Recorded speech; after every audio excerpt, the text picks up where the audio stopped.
Alright, so we are back after not uploading for months and months, and that is not because we stopped our business. It is because we were busy doing business and school. But now we're back, and we're going to try to start uploading again. So hopefully you guys will see more of us soon.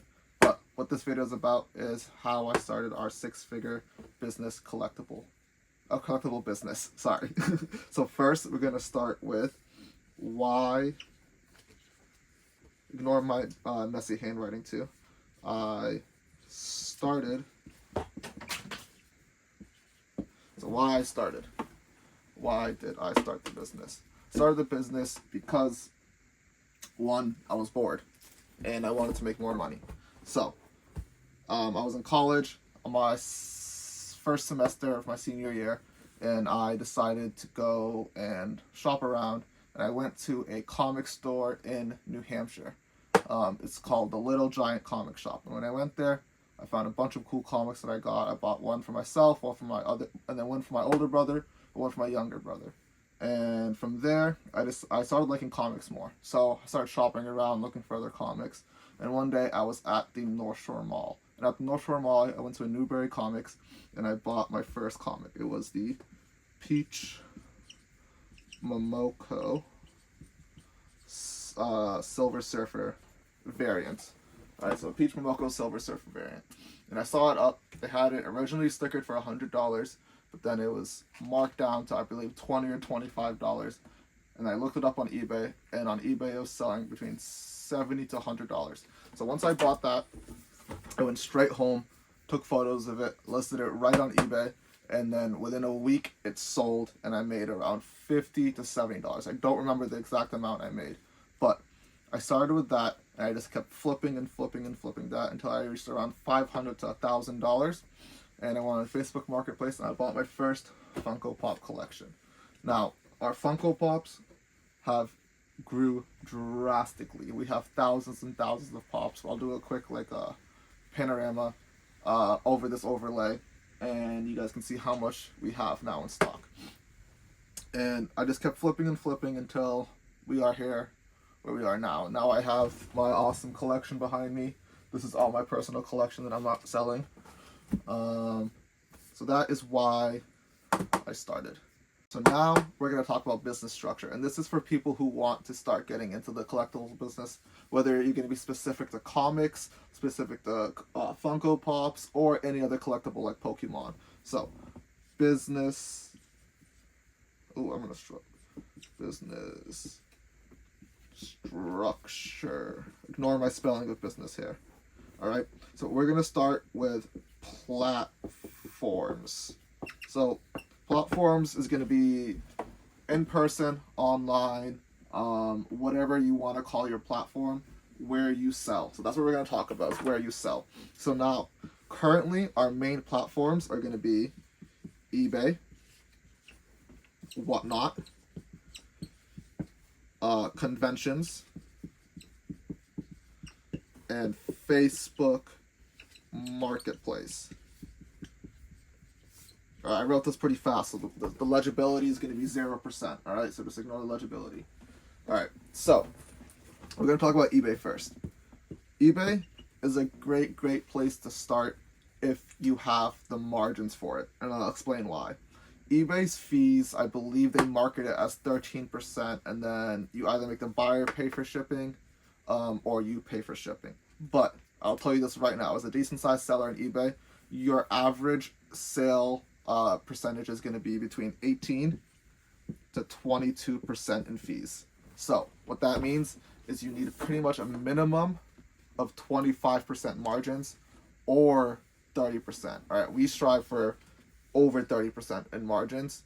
So whatever we list on eBay is going to be over 30% of margins. And before you guys say, oh, they're going to be lowballing on stuff to get those high margins, no. So the stuff we put on eBay is stuff people ask for asking price, or stuff that has went up in value drastically, or stuff that we got traded in and it just increased our margins on it. So that's what we put on eBay.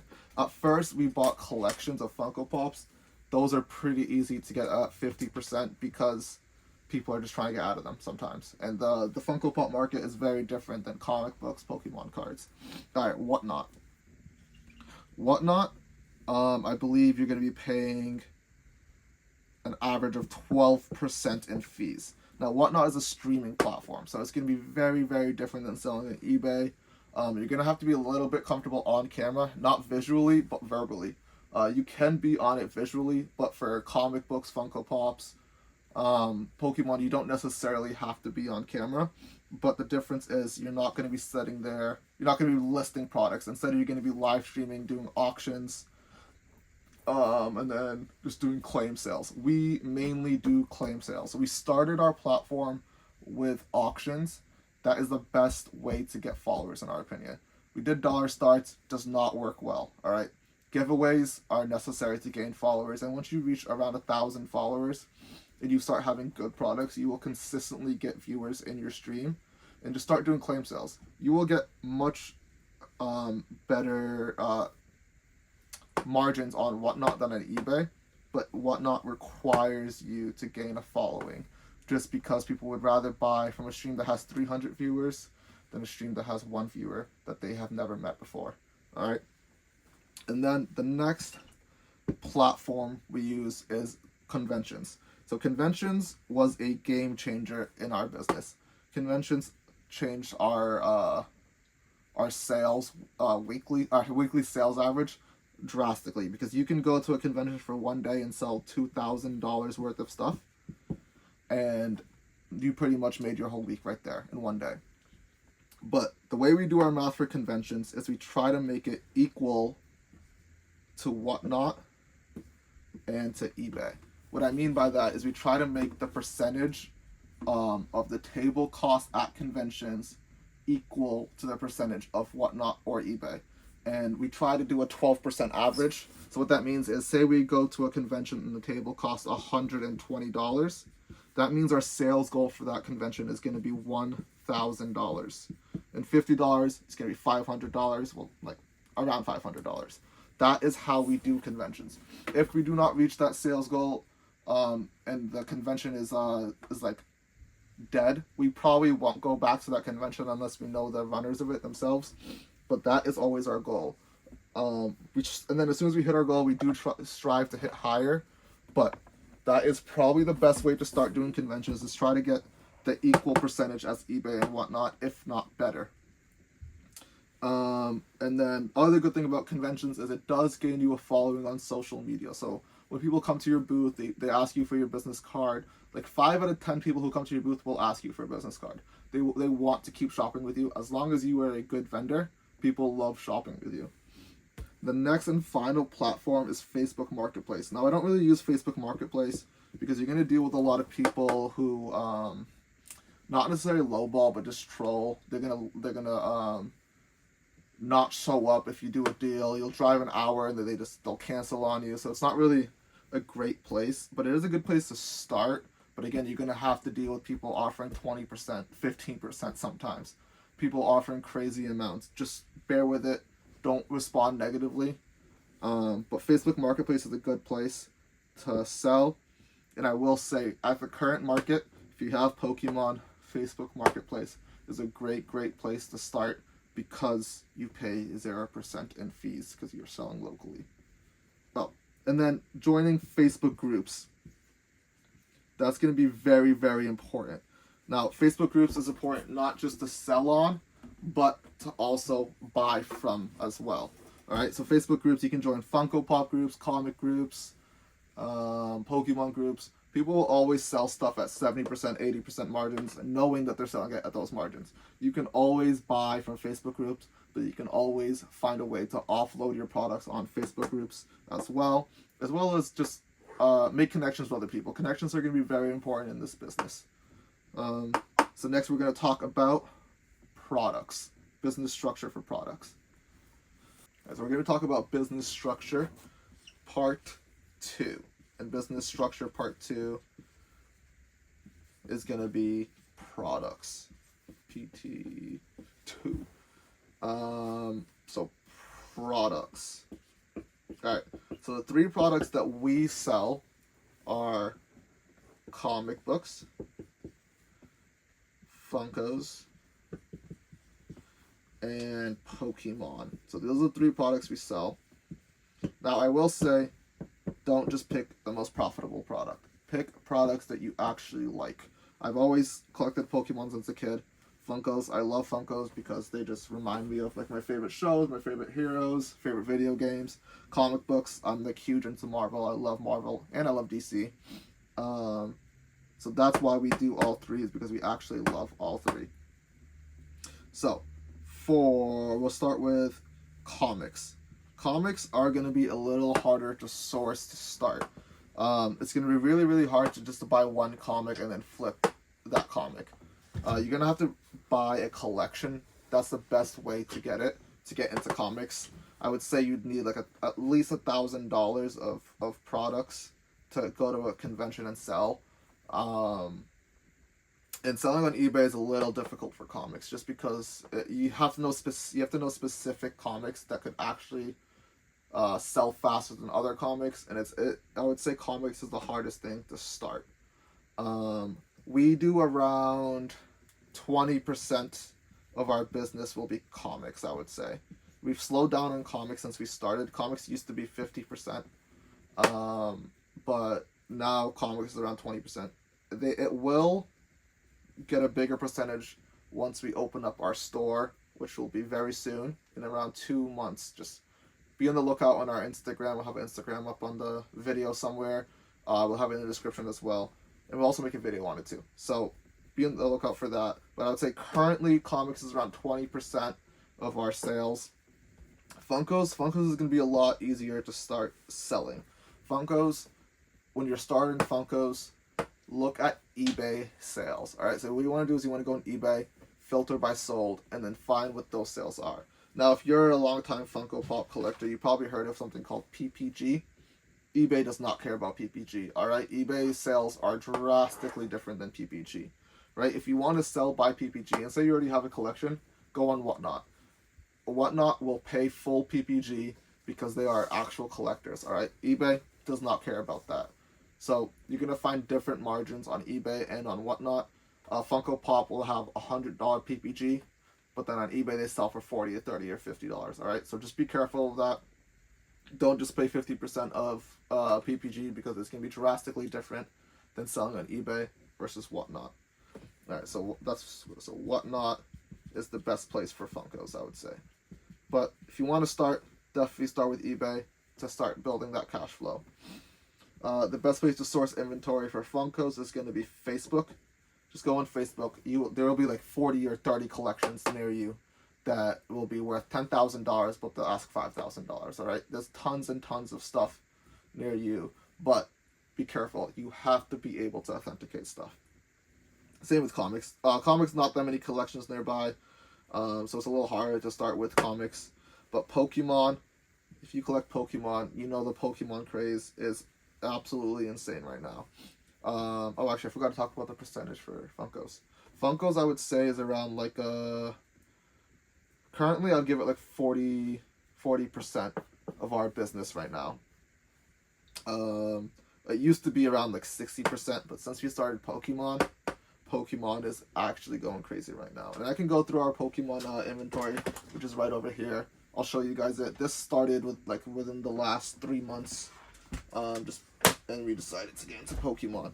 But yeah, Pokemon is, I would say, another 40% of our business, and we sell Pokemon on Facebook Marketplace, and we sell it on eBay,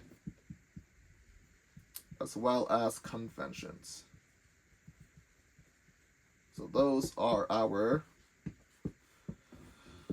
3 platforms that we currently sell Pokemon on. We specialize in slabs, but we're starting to get more and more raw cards. Conventions, we try to do 2 a month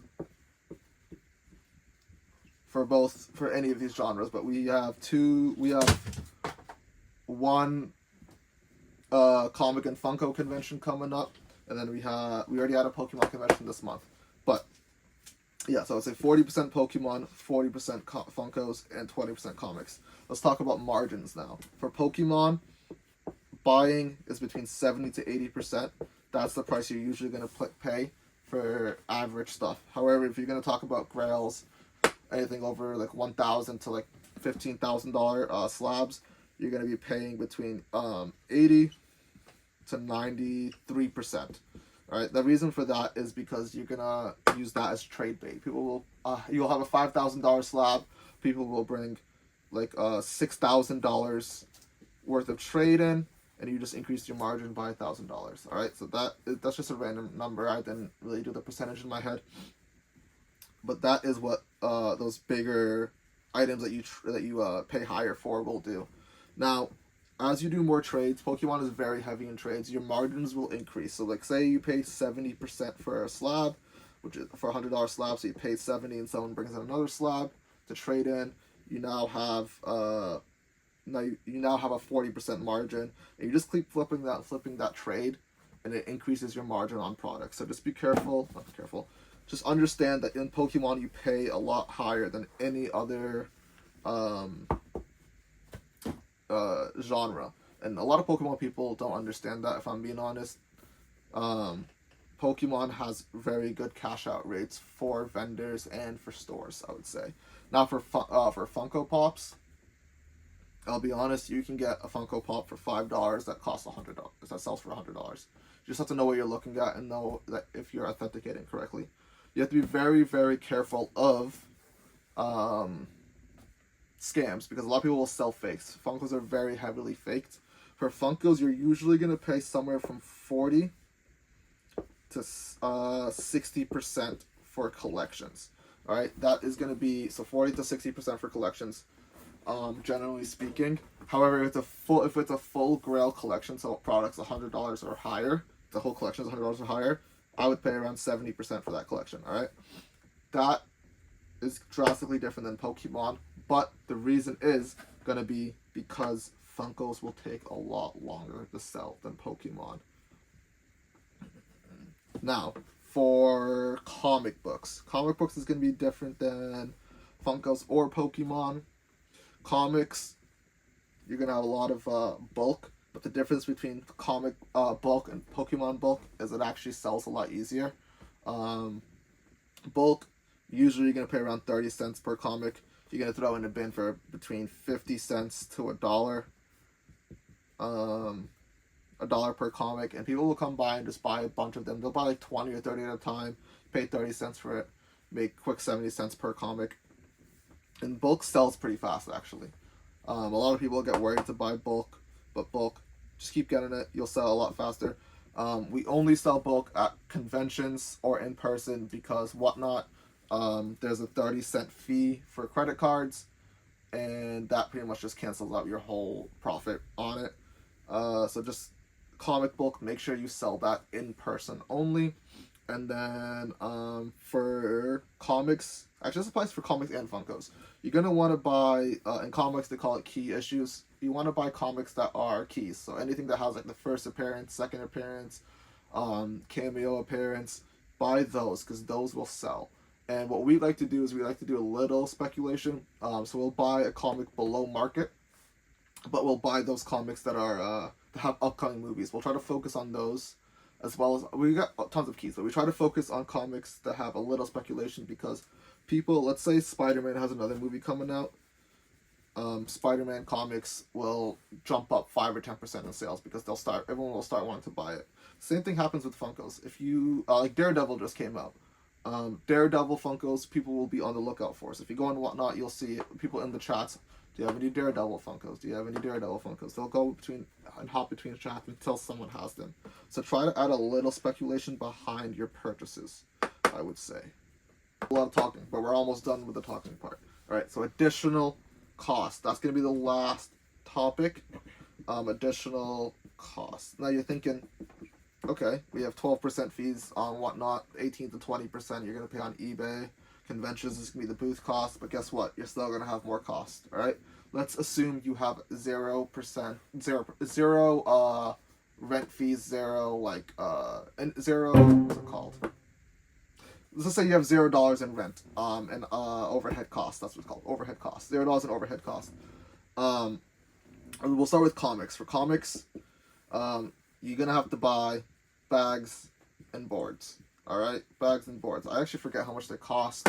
I think we said around 10 cents per comic is the cost of one bag and board. So you're gonna pay 10 cents per comic in bag and boards. They also have top loaders if you want to get top loaders for comics, but that's optional. And then let's say you want to do CGC sendouts, that's going to cost you a lot. I don't know the cost off the top of my head, but if you want to send your comics to get graded, it's going to be a lot of additional cost.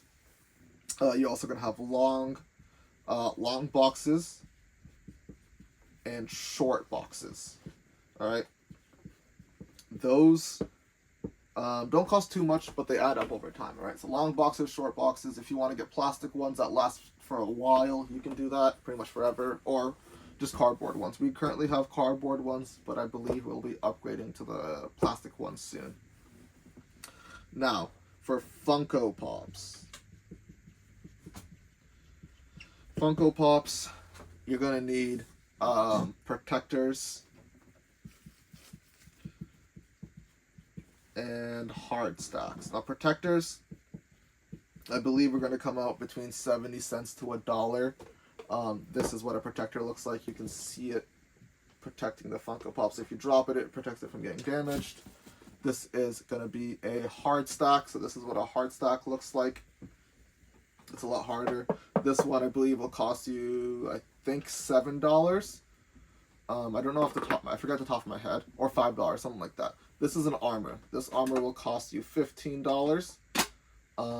But you're going to want to wholesale, all right? Wholesale these, and you can sell them on your page for like $1 or $2 profit.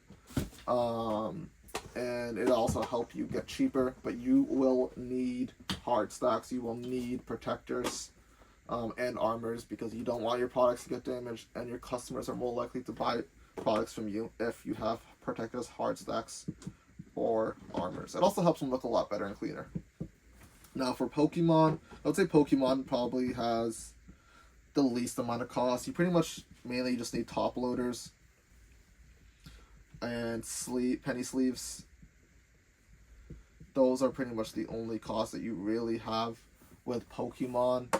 The margins are already there for you, so you don't really need to get much. If you want to count display cases towards your costs, you could do that. But that's more like a sunk cost. You don't need to consistently keep buying those. You just will have them after you purchase them once. So make sure your costs are within your margins, and if your costs are within your margins, you will be profitable in the business. All right, quick little interjection here. We actually forgot to talk about supply cost. You're gonna need bubble mailers. Not bubble mailers. You're gonna need bubble to sell online, to bubble wrap your Funkos, comics, and stuff. You're gonna need boxes. These cost a lot. These cost 70 cents per box. You're gonna need bubble mailers to send Pokemon cards, comics out. Actually, don't sell comics to bubble mailers. Don't do that. Gemini mailers. You're gonna need for comics. So Gemini mailers, boxes, bubble wrap. You're gonna need tape. You're gonna need blue tape. Blue tape is necessary. You're gonna need Scotch tape. These all add up. USPS does give free boxes, but be careful with those. Just make sure you're using them responsibly. Don't know how much this adds up to us. I believe it's going to be around like $100 a month in just supplies for us. But yeah, back to the video. Alright, this is going to be the last topic we're going to talk about today, and it's going to be selling. Now, when you're selling, a lot of people want to get their top dollar for their stuff and get the most amount of profit possible. But you have to understand that sometimes a product will take a while to sell. So, you want to have a mix of quick sales and long-term sales. When you're starting off, I personally started off by doing only quick sales. So, like, say I paid $30 for a product, and I had it up for $50. Someone offered me, let's say someone offered me $40 in person. I would take that offer. If they couldn't pay $45, I'd obviously counter $45. But just take those quick sales and take those quick flips at the very beginning, because that'll help you increase your cash amount and help you just buy more and more product, because you want constantly new products, or else your customers are going to get bored. So take quick sales in the beginning. Once you get more comfortable, you can start doing like 50% quick sales and then 50% long-term sales. Some products you don't want to be negotiable on. That's fine if you like them that much. But just make sure you have a good mix of quick sales and long-term sales, because it'll keep revenue and profit coming into your business and help you become more and more profitable. That's what I would say for selling. Understand that you don't always need a top dollar if your margins are there. And also, if you want, you can sell to other vendors as well. So let's say you have an overstock. We mainly do this with Pokemon. If you have an overstock in Pokemon, don't be afraid to go to another vendor if you have the margins and sell it for 80%. Now, if another vendor comes up to you, sell to 80 to 85% if you have the margins. Take that profit, put it into new products that you don't have if you have overstock. Don't be afraid to sell to other vendors. Another big thing that we do is bundle deals. We love to do bundle deals with our customers, because say a customer wanted three $30 comics. We'll say we'll knock off $10 if you buy all three. All right. Bundle deals will help you get more sales. Will also get you bundle deals will actually give you better profit margins than selling those items individually. One, because if you sell it online, you pay shipping for those 3 items versus paying shipping for just each item separately. That'll be like $15 in cost versus paying $7 in shipping. In person, it's gonna help because it's gonna help you just get more products out the door and get more cash into your pocket.